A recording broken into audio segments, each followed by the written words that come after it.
Welcome to GRTV. CM Revanth రెడ్డికి మంత్రి భ్రవించి మాట్లాడుతున్నాడు.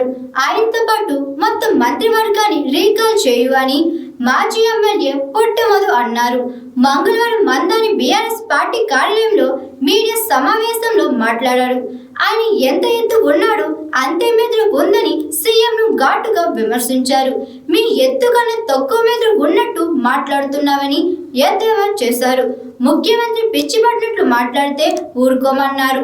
రేవంత్ రెడ్డిని ఎర్రగడ్డ హాస్పిటల్కి తరలించాలని రాష్ట్రపతిని కోరుతున్నామన్నారు. హైట్ కి తగ్గట్టు మెదడు పెంచుకోవాలని రేవంత్ కు సూచించారు.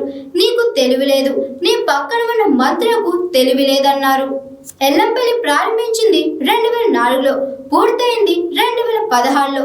అలాంటప్పుడు ఎల్లంపల్లి ప్రాజెక్టును శ్రీపాద ఎలా కట్టారు? శ్రీపాదరావు చనిపోయింది 1999 అని గుర్తు చేశారు. పడుకున్నోడికి తెలియలేదంటూ హరీష్ రావు అవహేళన చేసేలా మాట్లాడావు. పట్టుకున్న నీకేముంది? కాళేశ్వరం కూలిపోలేదు, నీ ముఖం కూలిపోయిందన్నారు. కాంగ్రెస్ మంత్రివర్గం తెల్లకలు తాగిన కోతిలాగా వ్యవహరిస్తున్నారని మండిపడ్డారు. ఇప్పటికైనా తెలివిగా వ్యవహరించండి అన్నారు. సుందెల బ్యారేజీలను వాడండి, 1,00,000 క్యూసెక్ల నీళ్లు వృధాగా సముద్రం పాలవుతున్నాయి. ఇప్పటికైనా ప్రజలకు నీళ్లు ఇవ్వాలని డిమాండ్ చేస్తారు. Hi, this is Swathi.